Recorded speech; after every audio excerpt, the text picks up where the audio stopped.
deserted you. He's not from Pennsylvania. I guess he was born here, but he left you, folks. He left you for another state, and he didn't take care of you because he didn't take care of your jobs. If the American people want a president to add to our division, lead with a clenched fist, a closed hand, a hard heart, to demonize your opponent, to spew hatred, they don't need me. They've got President Donald Trump. Freedom is back in style. Welcome to the revolution. Yeah, we're coming to your city. Gonna play our guitars and sing you a country song. Sean Hannity. The new Sean Hannity Show. More behind-the-scenes information on breaking news and more bold, inspired solutions for America. Coming up next, our final news roundup and information overload hour. Donald Trump, just last week, he confirmed to the National Review that he is again considering a run in 2016. Do it. Do it. Look at me. Do it. I will personally write you a campaign check now on behalf of this country, which does not want you to be president, but which badly wants you to run. Donald Trump has been saying that he will run for president as a Republican, which is surprising since I just assumed he was running as a joke. Is that people think that Donald Trump is a clown. Donald Trump is a clown. I mean, does anybody seriously think that Donald Trump is serious about running for president? Donald Trump, he's a clown. President Obama will go down as perhaps the worst president in the history of the United States! Exclamation point at real Donald Trump. At real Donald Trump. At least I will go down as a president. So basically, this is the beginning of the end for Trump. The beginning of the end. Beginning of the end? This is probably starting of the beginning of the end for Donald Trump. Donald, you're not going to be able to insult your way to the presidency. The strongest person usually isn't the loudest one in the room. So right now we have Hillary's about a 75 or an 80% favorite. We have different versions of the forecast you can look at. Poll has Hillary Clinton up by double digits nationally, 12 points, 50 to 38, four-way race. Clinton leading in Florida, Clinton leading in North Carolina, Clinton leading in Ohio, Clinton leading in Nevada. I could go on and on and on. I continue to believe Mr. Trump will not be president. And so, right now, Mr. Trump, to answer your call for political honesty, I just want to say, you're not going to be president, all right? It's been fun. It's been great. I love you. Come on, buddy. We have a major projection right now. Donald Trump will take Ohio. And CNN projects Donald Trump will carry the state of Florida. Huge win for Donald Trump. Donald Trump, we project, will win in Kentucky, in Indiana, with its 11 electoral votes. West Virginia, Oklahoma, Tennessee, Mississippi, South Carolina, Alabama, North Dakota, with its 3 electoral votes, and South Dakota, Texas, Arkansas, Louisiana, the state of Montana, North Carolina, Georgia, Iowa, Utah, Wisconsin, Arizona, Kansas, with its 6 electoral votes, Nebraska with its 5 electoral votes, and Wyoming with its 3 electoral votes. Sorry to keep you waiting. Complicated business. A lot of people have laughed at me over the years. Now they're not laughing so much, I'll tell you. All right, that's like our favorite montage. Glad you're with us. News roundup and information overload hour here on the Sean Hannity Show. 800-941-SEAN. You know, that's one of my favorite montages that this great team that we work with every day here on the radio show put together, because it gives you the history. Now we've got a history and some insight into our media that I think we probably never expected in our lifetime. It has never been this bad. Years now of lying, anonymous sources, the role of the press and journalism, as I declared in 2007, has changed dramatically for the worse. And that is, they're all agenda driven. And 99% of the media is hard left and nothing but an extension of all things radical, extreme, socialist, democratic party that is in a constant state of rage and hate bordering on psychosis against Donald Trump. Well, the great one, Mark Levin, has captured all of this in his brand new book, Unfreedom of the Press, showing the great tradition and history of our press and what an American free press did once look like.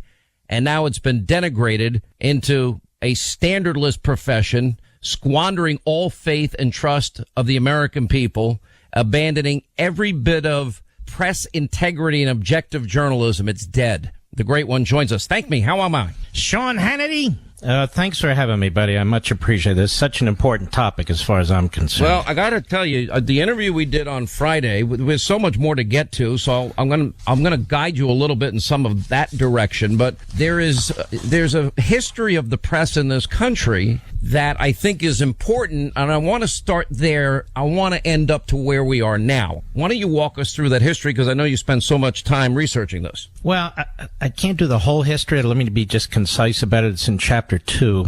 It's a concise review of the history, the parts that I think are critical to what's happening today. And, early on in the history of this country, even before the revolution, there was a handful of printers. And these printers would push out what were less than 36, 40 newspapers, and also pamphleteers, of which there might have been 100 or so. And they were very, very influential. And these were patriots, and they pushed the ideas of individualism, property rights, representative government, low taxes. They pushed the idea of the Enlightenment. They wrote about people like Locke and Montesquieu. They were mostly men of faith. But for the early printing press, but for the early newspapers and pamphleteers, we wouldn't have had a revolution. The ideas came from them. A lot of the passion and emotion came from them. And people have gone back and actually studied these pamphlets and newspapers. And I'll tell you something that's very interesting. It was a revolution. The revolution was not a revolution against our culture or our civil society. This is very, very important. It was a revolution about government. It was a revolution about the tyranny of the British Crown imposing its will on the colonists. And the colonists didn't merely want to break free from the British Crown. They wanted to create a really special government that would honor the history of the country, the culture, the civil society. And eventually that's how we got our Declaration, and that's how we got our government, the Constitution. Today, that's not what the press does. Barack Obama famously or infamously talked about fundamental transformation. He was talking about fundamentally transform our society, our culture. Our founders never talked about that. They thought that we were a special people in a special place, and it was a special time. You don't hear that from the media today. But where do these rights your books vary in terms of your topics and your background and your history, but, I think one of your best-selling books was Liberty and Tyranny. Our founders and our framers, this has been your life study. They believed that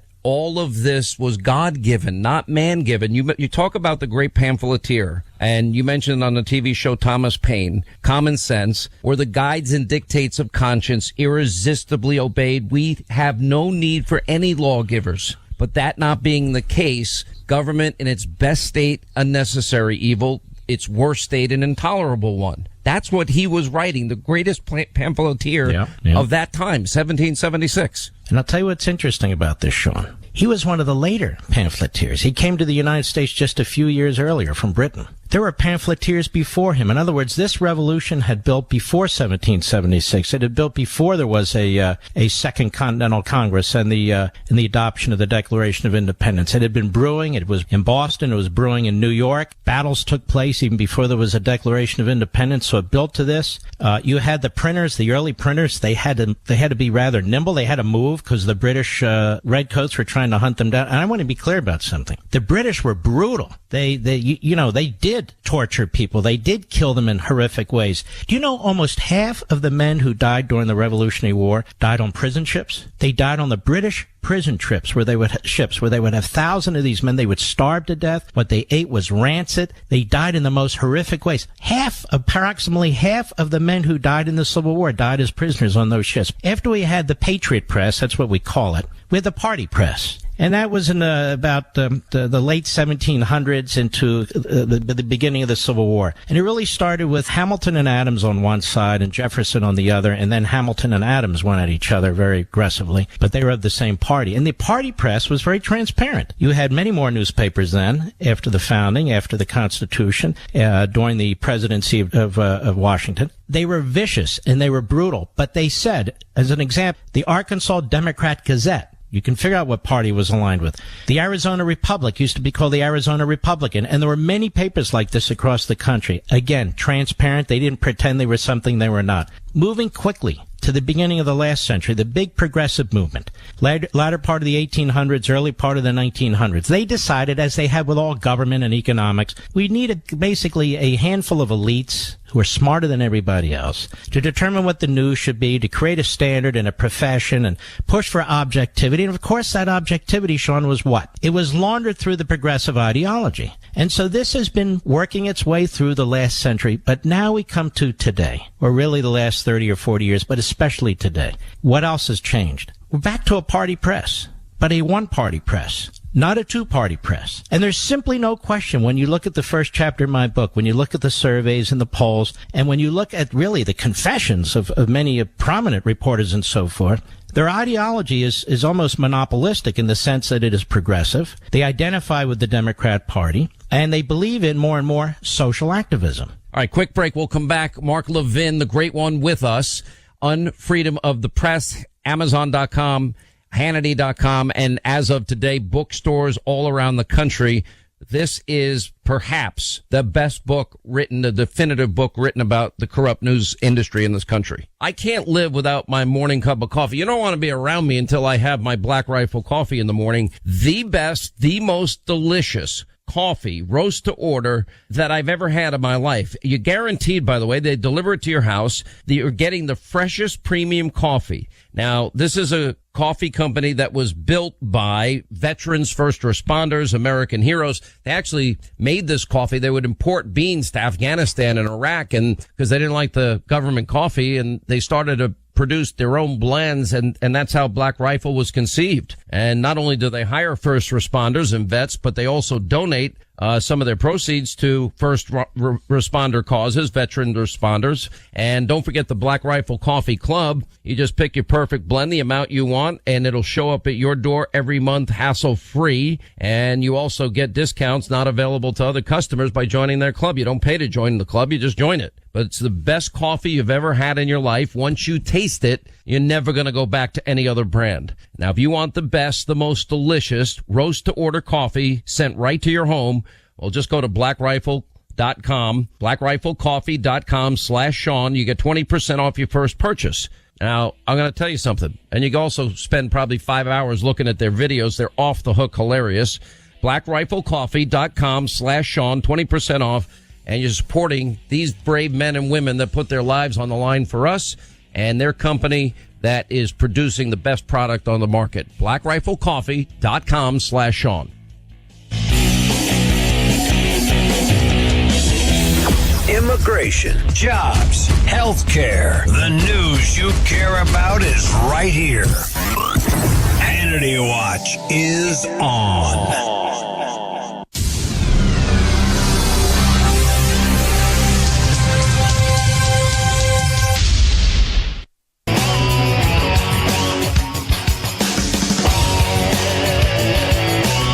As we continue, the great one, Mark Levin, brand new book out today in bookstores all around the country, Unfreedom of the Press, also Amazon.com and Hannity.com. This defines the modern day corruption between the press and the Democratic Socialist Party in America. They are basically one, and you get a great history of the press and what that right really means and should mean in America as well in this book. Now, listen, I'm watching everything and listening to everything you're saying, and you're right. They came up with, you go through the progressive era and the 20th century, you know, objectivity now comes into the press. There is such a misnomer about what we do for a living. And, these guys, they've laid out their opinions. Mark Levin, I'll say it. Nobody else will say it. But you know what? I'm not buying how they define us anymore, because we are legitimate press. That those of us in talk radio, those of us that do TV shows. Mark, I can produce hundreds of TV and radio hours of just doing straight news on this program. I can produce hundreds of hours TV and radio doing real reporting that they don't do. Vetting Obama, the deep state, two recent examples. I can give real examples of me giving strong opinion. We talking about sports or culture. I view what we do as the whole newspaper. And yeah, opinion's a part of it, and we are honest about our opinions. We don't hide our opinions. We don't hide who we are and what we believe, and we don't present ourselves as pure journalists either. That's the difference. You know, there was a report. But we do journalism. Who broke more stories on the deep state? The mainstream media or you, me, Rush, and a couple of people on Fox? Well, in 1942, there was a report done, an analysis of the press. Back then, the press looked at the press. They never look at it themselves today. And one of the things they said in this commission, in this report, and they reviewed and examined the media themselves for 5 years, is we need to be extraordinarily careful about mixing opinion with fact. It's fine if you do news and do commentary, if I do news and do commentary, but it's not the Sean Hannity newsroom. It's the Sean Hannity program, and everybody knows where you're coming from, and that's a good thing. You can't say the same for CNN, MSNBC, New York Times, and so forth, where they commingle fact and opinion, and it becomes very, very difficult for people to discern what's what, and that's why, quite frankly, people get turned off by a lot of this. I just want to mention a few things, though. The reason we have a free press is for the Republic. It's for the people of the Republic. It's not for the corporations that own these various newsrooms. It's not even for the people who work in these newsrooms.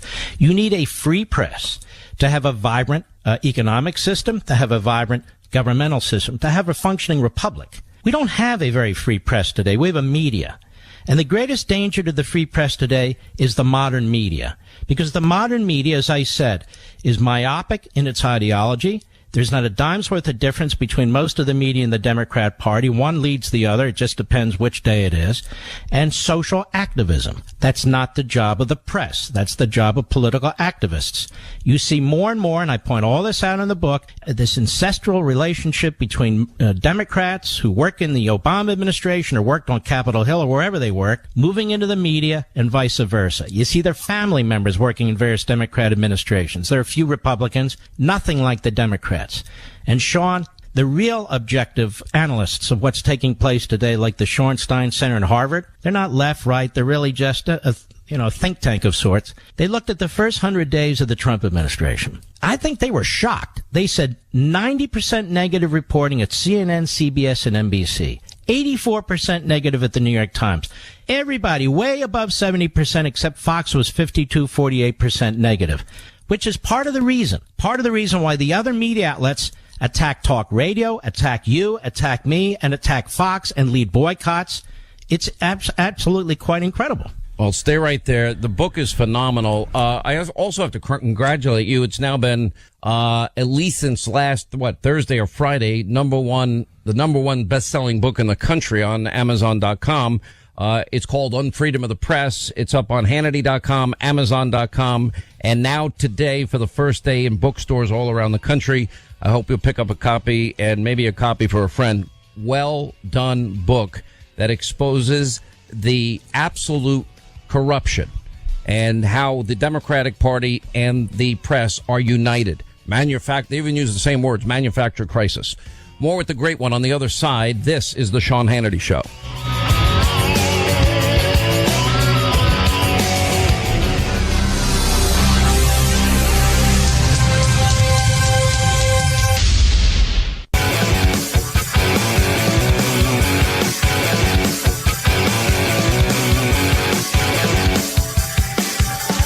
Exposing the Pelosi party's chaos and corruption all day, every day. This is the Sean Hannity Show. Detailing on national television an intimate relationship with Donald Trump and the effort to conceal it. Adult film actress Stormy Daniels. The White House briefing expected to begin any moment now. They will certainly face questions about Stormy Daniels. The Stormy saga takes a dramatic turn as the porn star speaks out on her alleged affair with citizen Trump. Stormy Daniels' lawyer. We haven't heard from him about the Stormy Daniels affair. Adult film star Stormy Daniels breaking her silence about her alleged affair with President Trump. We're talking, I think, understandably and appropriately about the most serious legal allegations that Stormy Daniels made. Stormy Daniels, I know you've heard a ton about that, and we have to see where that case goes and what this interview is about. There's no coordination or conspiracy. So this vindicates the president on collusion. We have enough information to sit and wonder, might this be the greatest crime in American history? There's tons of proof of potential collusion. Dramatic evidence of collusion. This is collusion. Most explicit public evidence of collusion. And Trump an asset of Russian intelligence. Chait lays out what could be considered the worst-case scenario, that Donald Trump has been a Russian intelligence asset since 1987. The piece acknowledges that that is probably not true, but it might be. Is the operation that Russia started during the campaign, is it over? Or are they still running it? Are we still in this now? Robert Mueller will likely indict people that Donald Trump cares about. But is he an asset? 100%. If he were really an innocent man, he wouldn't be behaving this way. Everyone's running around acting guilty because they're guilty. There is going to be a bridge of data here that is going to be unassailable. There was no collusion, and Mueller knows it. If you're shaking your head at that, you are not alone. We'll fire Mueller at some point. You can see it. He's teeing it up. And that's where this is going. All right, so there is a montage we just played for you here that, once again, they're pushing for 2+ years. Nothing but lie after lie after lie. Conspiracy theory after conspiracy theory after conspiracy theory. They literally did no work. They sung in unison. The 99% of the lying media mob that wakes up in a psychotic state of rage because they could not handle that Donald Trump became the president. For 2+ years, they have lied to their audiences. They have passed on fake, fraudulent information to their audiences. And nobody that I know of to date has said, you know what? We were wrong the whole time. None of them they act like they care about, collusion, but not Ukrainian collusion with Hillary with actual evidence. They care about obstruction, but only if it's Donald Trump for a crime he didn't commit. Never mind Hillary Clinton committing felonies with the Espionage Act, top secret classified emails on a secret server, and the intent by deleting 33,000 subpoenaed emails and an aide with hammers on the devices and the SIM cards pulled. They don't care. It's only if it's Trump obstruction, not Hillary obstruction. They say, I believe about Justice Kavanaugh when he was in his high school years. The silence is deafening. No I believers with the horrific charges against the lieutenant governor of the Commonwealth of Virginia. Rape and serious, significant, violent assault. Not one I believer has said anything because it's a Democrat. It's fake, phony, selective moral outrage. Mark Levin, the great one I call him, outlines all of this in his brand new book, Unfreedom of the Press, Amazon.com, Hannity.com, now today in bookstores all across the country. This double standard makes me sick. Look, I just played that montage. Russia, stormy. I put them together all the time. They're one voice, Mark. And it was a lie for 2.5 years. We call this a pseudo event. And we have lies going on now that the president has committed impeachable offenses. No, he hasn't. He's challenging these reckless subpoenas pushed by a rogue Democrat party that happens to control one half of one branch of the federal government. He's litigating these issues. He's free to do that. He's trying to protect the office of the presidency and the executive branch because we've never seen so many subpoenas flying at a president for so many issues that have nothing to do with the public good. His personal finances going back 8 years, his taxes going back 6 years, his bank accounts and so forth. This is not the role of Congress. But let me suggest that when the Republicans are in power, they ought to return the favor. They ought to do exactly that.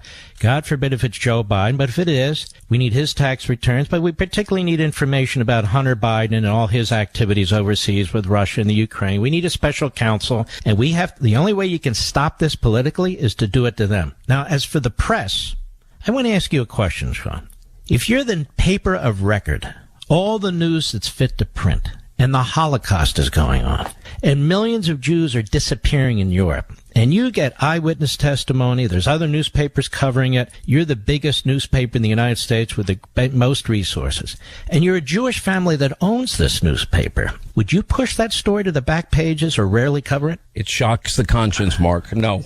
It shocks the conscience. There is a very vicious and foolish review of my book from NPR. They must have gotten an advance copy, and they can read very quick, by some buffoon, and I will address it on my own show. She dismisses this, basically says that it wasn't covered adequately. It wasn't covered adequately? Covering up the Holocaust wasn't covered adequately? And this is what you're going to get. The problem is, I wrote this book for my audience, for your audience, for American people who are truly concerned about what's going on with the press in this nation. We want a free press. We don't have a free press. We have an ideologically driven, propaganda machine for the most part. We get news from time to time. You want to know where you really get news, Sean? Maybe your local news is where you get news. You're not going to get it from people like Don Lemon and Chris Cuomo and so forth, who still put themselves out as news people. I have a chapter in this book, as you know. It's called Collusion, Abuse of Power and Character. It's really focusing on the media and the media's treatment of the president. There are many examples of collusion, but not with Donald Trump. There are many examples of abuse of power where presidents have used the FBI and the IRS and sicked them on their enemies. LBJ even used the CIA. There's many examples of bad character in the Oval Office. John Kennedy and Lyndon Johnson were absolutely sleazy as you can imagine in the Oval Office. You haven't heard about a damn thing about this president of the United States since during his presidency.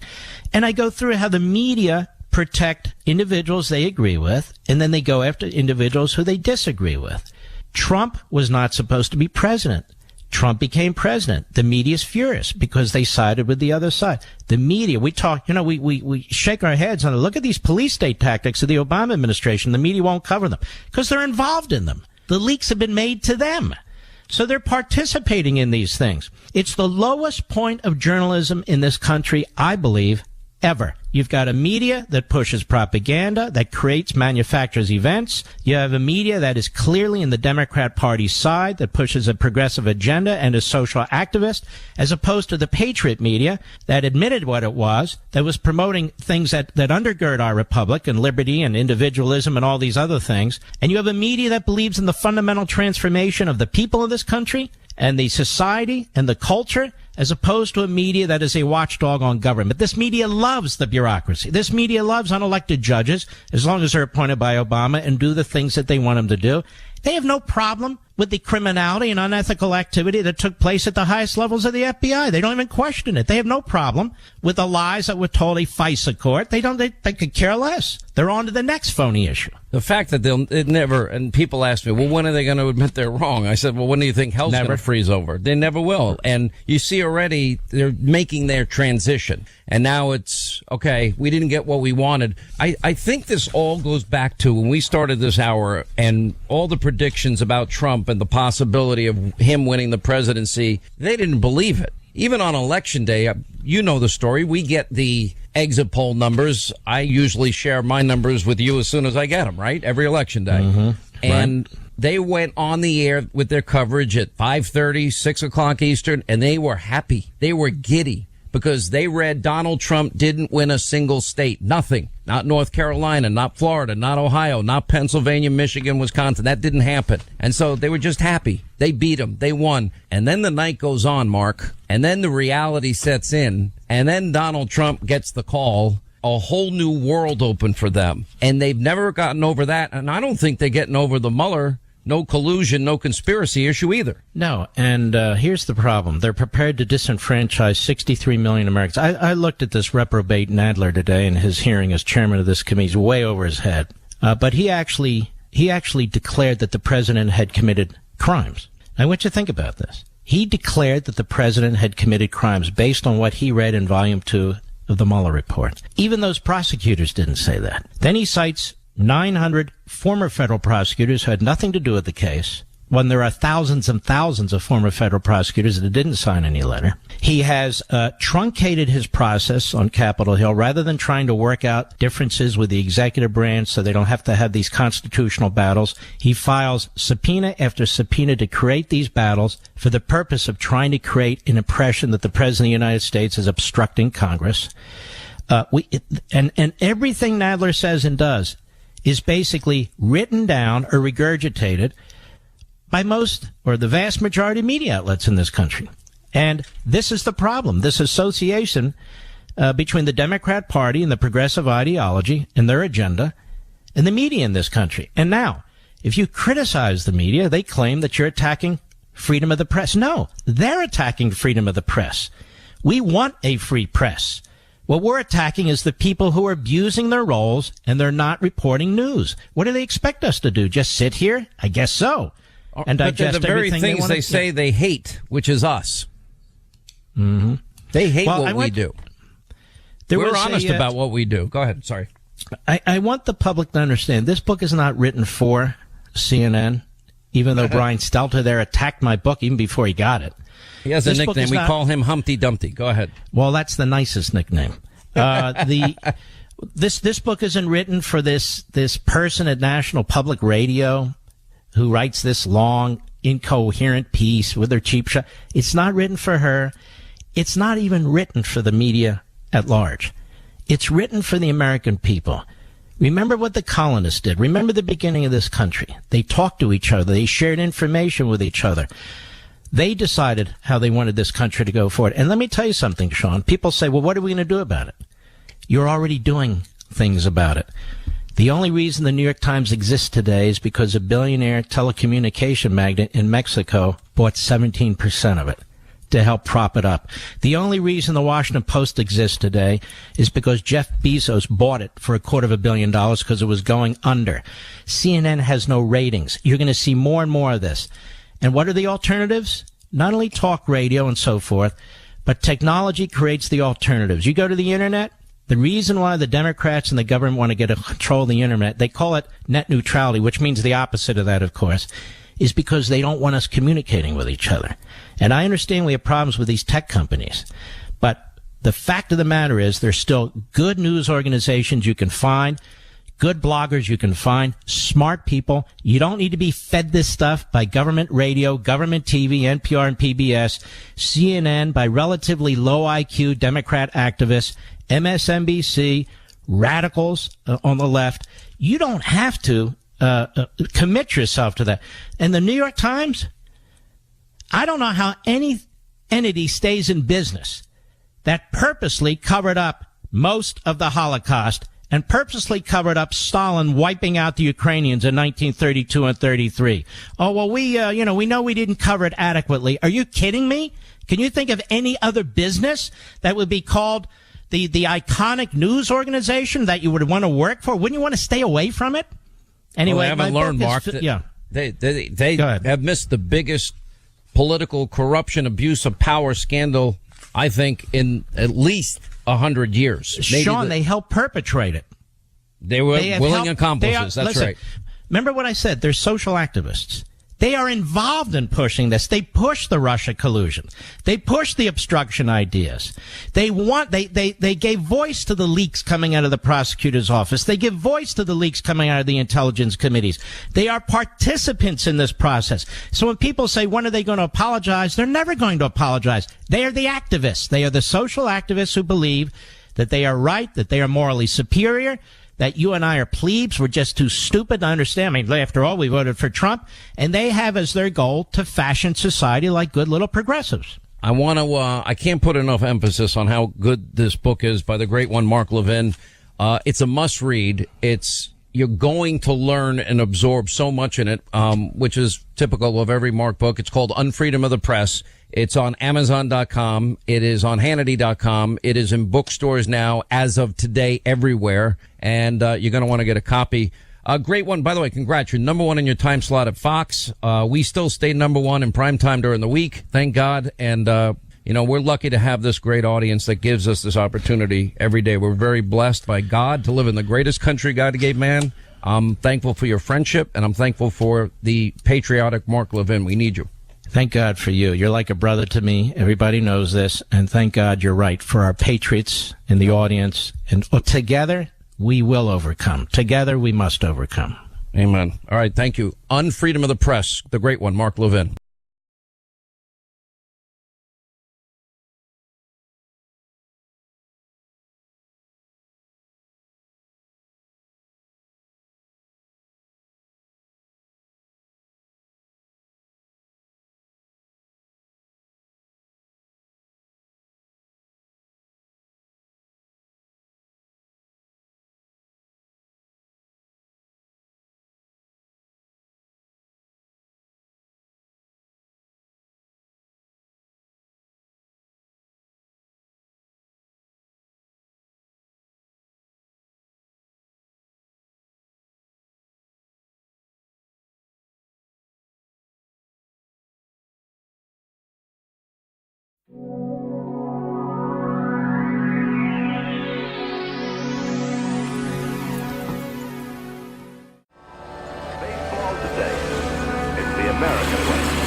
stands is the seat in front of a 19-inch RCA Victor television. One more day to Labor Day weekend, the traditional occasion for tasty outdoor barbecues or picnics.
agree with all the obstacles and with all the enemies who are between me and...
Times Square, 42nd Street. Transfer is available to 1-7-8.